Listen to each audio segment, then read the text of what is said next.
to another episode of the Adrienne Ross Show. Glad you're tuned into the show. Hey, if you're listening, why don't we just start out right away by saying, make sure you subscribe if you haven't subscribed yet. Make sure you like once you know that you like what I have to say. But let's get down to business right now. We're going to talk some politics today. I hate to say it that way because there's so much more involved, but it is political. And I know there are lots of new people to the Adrienne Ross Show on YouTube. And so some of you are going, wait, you talk about politics? I thought you only talked about basketball. Then I have people who've been around for a while who go, wait a minute, when did you start talking about basketball? Remember, if you look in the description of this channel, it says A to Z, Adrienne is on it. So yes, for those who've only shown up recently, basketball is really not something that I generally talk a lot about. I talk a lot about politics. I talk about culture. My background is education, so I talk about education. I talk about a lot of different things. And occasionally, I talk about sports, which has become more than occasional because I'm having such a good time tapping into that. But today we're going to revisit something, I should say, because I recently did an episode in which I talked about elder abuse as it pertains to President Biden. And there were people who were upset and they said, I'm out of here because I can't be mature enough to hang around while you make a case concerning something political that I don't agree with. So they took their toys and they went home. So hopefully, even if you don't agree with what I'm saying, hopefully you're mature enough to hang in there and we can have this conversation. So let's get to it. Guardians of Liberty in Southeast Missouri is committed to engage, educate, and empower you. And they do that with the help of fascinating speakers. Guardians of Liberty meets on Tuesdays at 5 o'clock p.m. at Delmonico's in Jackson, Missouri. They're still on the summer schedule. So the next meeting will be on July 23rd at 5 o'clock p.m. The guest speaker will be the Bill Federer, the renowned speaker, best-selling author, and amazing historian. He will be speaking on Silence Equals Consent, the Sin of Omission. Guardians of Liberty, proclaiming liberty throughout all the land. Listen, if you've ever owned a car, you know that a car has to be maintained, and every once in a while, it needs a little extra something. And when that happens, you want to be able to take it to someone you trust. DL Transmissions offers a free transmission inspection, just like the owner Daryl's dad, Ben LeGrand, did back in 1953. Now, Daryl is proud to continue his father's tradition by offering his honest, expert knowledge at, I said it, no charge. DL Transmissions continues to be a heartland tradition for quality transmission repair you can depend on.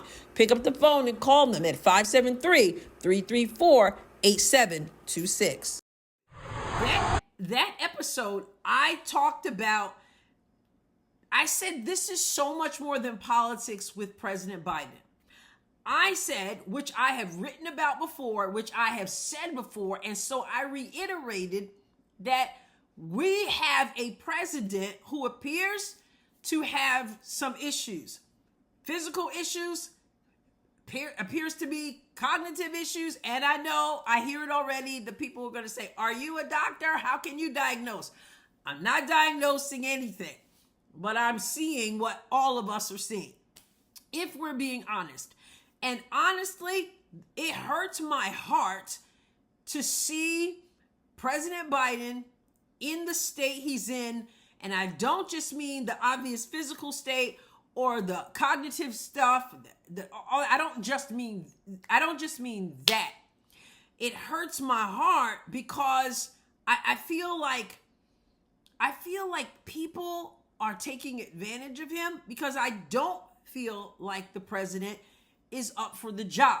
Now, I make it quite clear, and if you know anything about me and the work that I do, the writing I do over on Substack, AdrienneRoss.substack.com, or been following my channel and my work, you know I'm no fan of President Biden. I'm no fan of his policies.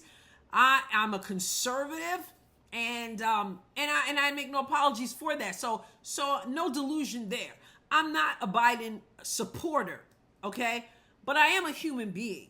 And so I commented recently again that it hurts my heart that people have him out there like that in a situation where it appears clear to anybody looking that there are issues there. I'm saying let the guy grow old gracefully. Now, I put that episode out before the debate. And after the debate against former President Donald Trump, everything went wild because it wasn't just people who were conservatives. It's people who are in his own party. It's the media. They're out saying something has to give here. Now, I was looking at it from a human perspective because I don't like what I see. I feel like he's not running the country. He's not in the condition to run the country. And polling shows that many people feel the same way. So there's the human point. There's the human perspective. But beyond that, I'm an American. And I feel like that debate, I just feel China was talking about it the next day. Other nations and world leaders are looking at it, and we as a nation look weak. I read the comments the last time I did an episode. I know that there are people who are like, well, Trump, and they don't like Trump. And so because they don't like Trump, they're okay with Biden pretending to be leading the country and being in the shape he's in, which again, from a human perspective, not cool. But as an American also, it's gotta be, America has to be on this world stage as a strength. And we look extremely weak because our president looks weak. Our president is weak. And so, no, I'm not in favor of keeping him in that position and compromising the safety of our nation. And so for those of you who are like, well, I don't care because I don't like the other guy, I don't know what to say. I just say as a nation, if we care about the nation and if we care about people, Biden should not be in the position he's in. And if you saw the debate, you know exactly what I'm talking about. When I shouldn't be watching a president in that debate. And also I didn't see it when it first happened, but I caught it later, his interview with George Stephanopoulos. I shouldn't be sitting on my seat. The American people shouldn't be sitting in our seats and sort of cringing, like what's gonna happen? What's he gonna say? How's this gonna work? Is he gonna make it through? Can we just be honest? And so now we're in a situation, of course, where in August, Democrats have their convention. After the debate, everybody went bonkers. I mean, New York Times is always in his pocket. The media are always in his pocket. His party, he's got them in his pocket. But now they're calling for him to step aside. Now, there are people who believe this is a total setup. They knew the shape he was in. They knew the condition he was in. And of course, they were lying to the American people. And so some people say, yeah, that's why they had him do this debate, because then the whole world would see. And then at that point, they could push him out. They didn't know how to push him out otherwise. I don't know. I know all those shenanigans go on in politics. It's disgusting for the most part. But now, for whatever reason, whether it was a setup or not, now there are people in his own party who are saying, you got to go. This is not good. And yet, I know there are rules involved in that. And they're saying, well, he can't be replaced on the ticket, etc. We do have the 25th Amendment. People are talking about that. So apparently his family had a discussion about it. And you know what? Jill Biden and the rest of the family said, oh, no, he's fine. He's going to stay in. Guys, they're telling you don't believe your lying eyes. It's not fine. It's just not. And I'm sorry if you're offended, and I hope you can handle it if you are. But let's be honest. It's not fine. He's not fine. And he shouldn't be running for 4 years. And I don't even know who's running the country now, because it couldn't possibly be him on the regular basis. Okay? So instead of saying, you know what, I'm listening, I'm looking at the polling. The polling is saying I cannot beat Trump. And I'm not a Biden supporter. I don't want him to beat Trump. Okay? But the polling suggests that he can't win. And the polling also suggests that other people whose names are bandied about, that they would fall short also. So Biden sees that and he goes, well, I'm the only person who can beat Trump. And so he is determined. He says he is firmly committed to staying in the race. Now, I don't know if that's, you know how when people are running for, in the primary election, and they do horribly in a particular state, and then people are like, you got to get out of the race. And, you know, there are 20 people running in the primary or however many, and you're polling at like 1%, you got to get out of the race. And they go, oh no, we're staying in. We're committed to the people. We told the people we're committed. We're staying. And then, like 2 days later, they're checking out. So I don't know if it's this kind of situation where he's just saying, oh yeah, I'm staying in. I'm committed. I'm all the way. And yet he's being advised to do otherwise and plans to do otherwise. I don't know. I get the impression that he and his wife and his family are really digging down deep, and they're determined to stay in. So much so that he released this letter addressing the concerns that people have. And I want to take the time here to share his letter with you. So here we have the president's letter. I'm going to read it in its entirety, which I normally wouldn't do, but I think it's important that I do so. So this was July 8th. All right. So this was just on Monday. From Joseph R. Biden Jr. Says, fellow Democrats, now that you have returned from the July 4th recess, I want you to know that despite all the speculation in the press and elsewhere, I am firmly committed to staying in this race, to running this race to the end, and to beating Donald Trump.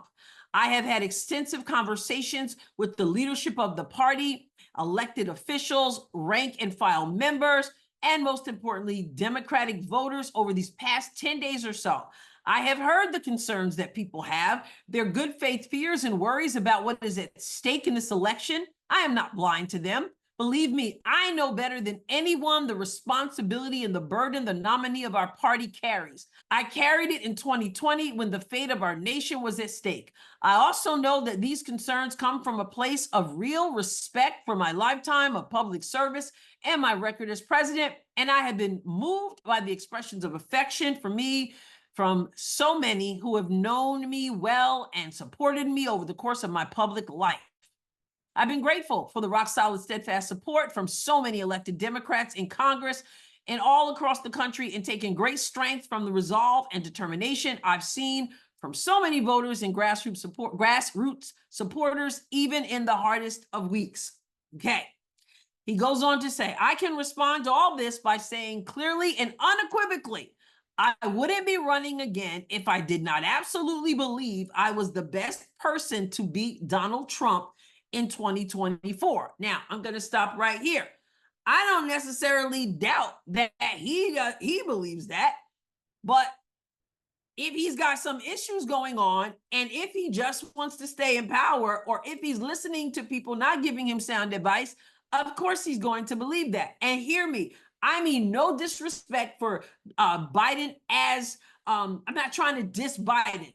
Okay, again, no fan of him, but I am a human being. I am an American, and I'm not bringing this just to try to make him look bad. I think we need to spare him from looking bad any worse than he's already looking, and also the state of our nation. It matters. But anyway, so he unequivocally says that he wouldn't be winning if he didn't think he could beat Donald Trump. We had a Democratic nomination process, and the voters have spoken clearly and decisively. I received over 14 million votes, 87% of the votes cast across the entire nominating process. I have nearly 3,900 delegates, making me the presumptive nominee of our party by a wide margin. This was a process open to anyone who wanted to run. Only 3 people chose to challenge me. One fared so badly that he left the primaries to run as an independent. Another attacked me for being too old and was soundly defeated. The voters of the Democratic Party have voted. They have chosen me to be the nominee of the party. And he ain't lying there. They did. And many of them had no idea they were going to see what they saw during the debate and what their eyes are open to now. Let's be honest. Lots of people do not dig into the political, what's going on politically until it gets rather close to November. They got to see this. And I tell you what, they're not liking it. They're nervous, even leaders of his own party. Continuing on, he says, do we now just say this process didn't matter, that the voters don't have a say? I decline to do that. I feel a deep obligation to the faith and the trust the voters of the Democratic Party have placed in me to run this year. It was their decision to make, not the press, not the pundits, not the big donors, not any selected group of individuals, no matter how well-intentioned. The voters and the voters alone decide the nominee of the Democratic Party. How can we stand for democracy in our nation if we ignore it in our own party? I cannot do that. I will not do that. He mentioned the donors. Interesting point, because there are donors who are saying, we're not going to contribute to this. Okay. And so there's that as well. So he goes on to say, I have no doubt that I and we can and will beat Donald Trump.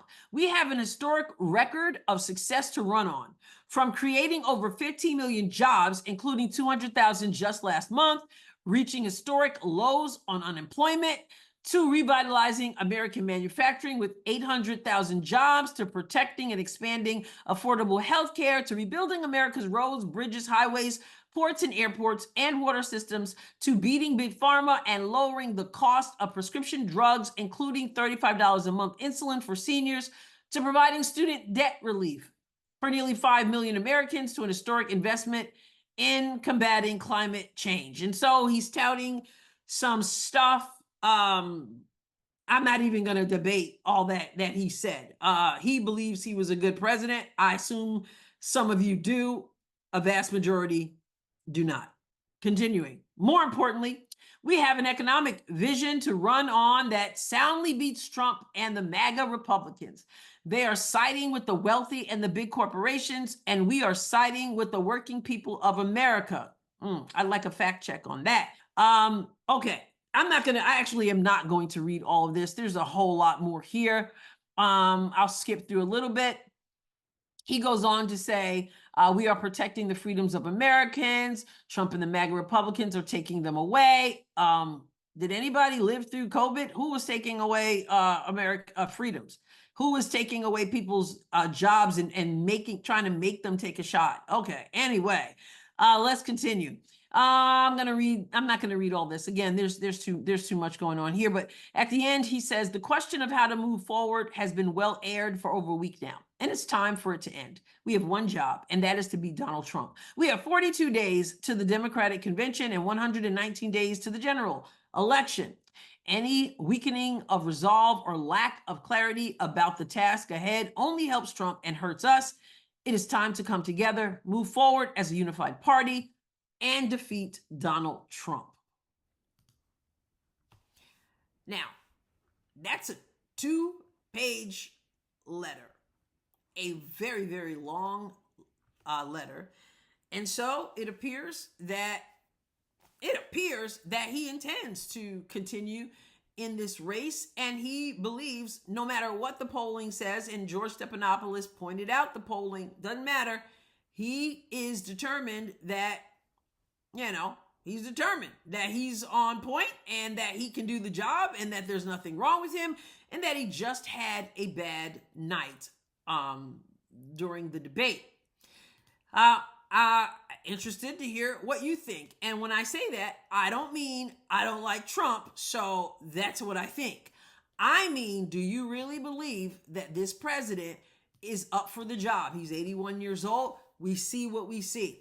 Okay. We had a special counsel who said the president would have, been put on trial had he been seen as anything other than an old man with a failing memory.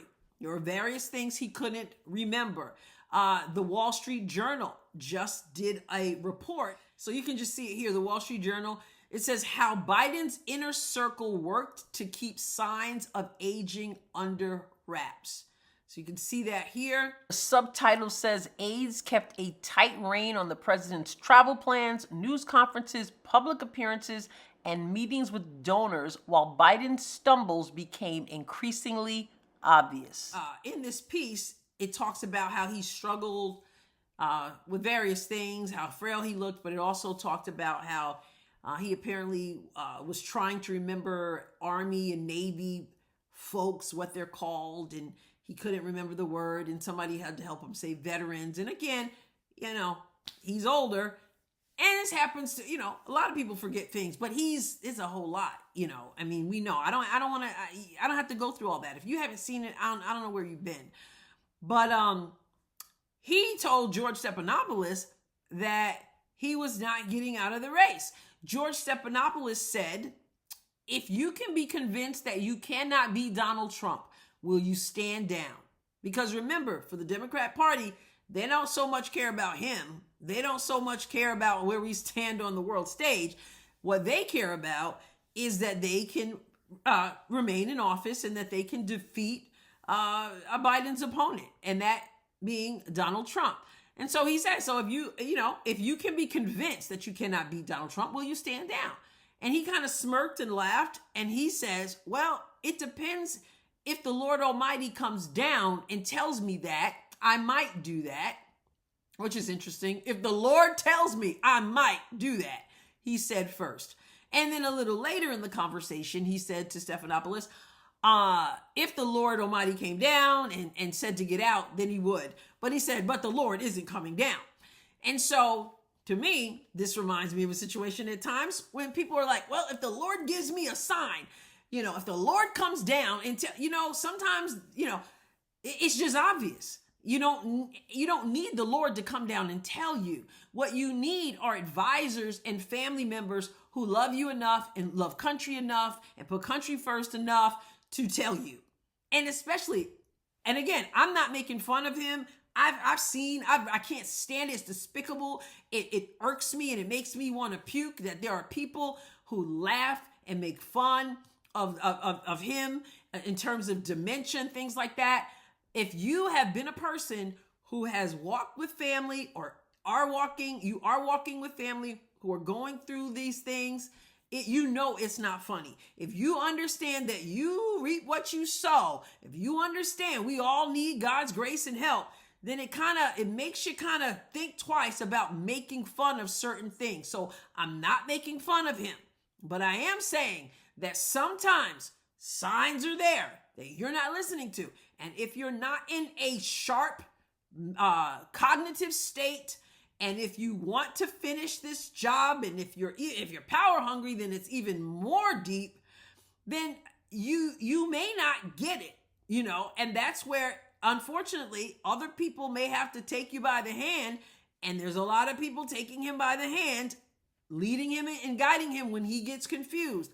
But somebody might have to take you by the hand and say, thank you for the service to this country. I don't know how the Democrats do it. I don't know how they get somebody else in this place. I know there's a way to do it.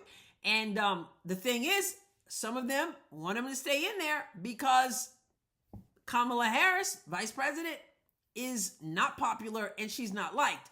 Polling has shown that for years. And so they don't want her in there. They're even talking Hillary Clinton, obviously Gavin Newsom. And so you've got a lot of people who are backing him up who are now saying he's got to go. And if they've got a 25th Amendment him, because not only are people saying that it shouldn't be serving another 4 years, there's serious concerns about him serving even now until the end of his term. And we cannot let partisanship get in the way of having this kind of conversation. And you got a lot of people who are saying, we love you, we appreciate you, but no, this isn't gonna work. And so there's a lot of pressure, but he says he's firmly committed to staying in. And so I know that there are other people who are going to say, well, there's Trump and we don't like Trump. I'm not one of those people. And surprise, surprise to some people, not a surprise at all to others. I look back at Trump. Did he have mean tweets? Did he punch down? Did he, did he create nicknames for people that were unnecessary? Yeah. But I'm telling you what, I'm not willing to sell out the country because I don't like mean tweets. I look back beside all of the personality stuff and I go, I was better off when he was in office. I felt the country was better off when he was in office. We were energy independent. Our border was more secure. There was peace in the Middle East. Putin hadn't invaded Ukraine. There was historic low Black unemployment. There was criminal justice reform that, some people didn't like, but a lot of people did. And so he was committed to that. He made funding for HBCUs, historically Black colleges and universities, permanent instead of coming back and asking for more funding. That kind of blows away the whole racist thing. And then, we had a better economy pre-coronavirus. There was a culture of life, a commitment to life. I'm pro-life without apology. And you know what? We weren't mutilating children like it was a sport. And 34 convictions. I understand that. But I also understand what lawfare looks like. And I think if we were honest, we know there's a whole lot of lawfare going on. And so I don't know. I don't understand. I'm just saying, I don't get the people who just say, well, that Trump is the other option. We were in a much better place under Trump than we are right now. But I'm really not here to prop up Trump. You do what you have to do. If there's RFK Jr. If you have to go that way, there are other options. There's, Professor Cornel West, etc. You do what you have to do. All I'm saying is that 4 more years of Joe Biden and maybe even 4 more months of Joe Biden, the whole country is talking about it. And that's the thing with all the challenges we have going on in the world, with the economy, with this immigration debacle, with when you talk about safety of our nation, all that we have going on in this country. How much time are we spending talking about whether our president can remember where he's supposed to stand, whether our president is aware, whether our president is going to have another debate in which we don't know what he's saying, and at times he doesn't know what he's saying. The world leaders who do not have our best interest at heart, looking at us, laughing at us, and plotting against us. So I said it. I'm willing to hear what you have to say, but I cannot take seriously anything that says anything to suggest that Joe Biden is up for the job. I don't know what the Democrats are going to do. That's not my problem. I'm not a Democrat, but I am an American, and I want the best thing for America. And my confidence ultimately is not in a person. My confidence is in the Lord, which is why I say that we fighting and screaming and clawing, and I'm not going to look at your website or your YouTube channel anymore because you said something I didn't like, and I'm going to take my toys and cutting off relationships with family and friends and all that. It's not worth it. It's really not. There's more involved in how we go, how we fare, how we do than who's in office. But I make no mistake about it. I do believe it's important who we have in office. And therefore, I have to vote accordingly based on values and, in this case, based on common sense and also the betterment of the nation. And we may disagree on that. I'm cool with that. And then we may agree. So if you'd like to leave respectful comments in the comment section, please do. I try to get to them and try to read them. And also remember, if you have not subscribed, make sure you hit the subscribe, hit the like button. If you want to donate to the channel, the information is there for you in the description as well as on the screen. Also, finally, remember, I am a part of the BMG Network. That is thebmgnetwork.com. We are engaging, enlightening, informative, and yes, entertaining. So check that out also. All right. Thank you for tuning in. God bless you abundantly.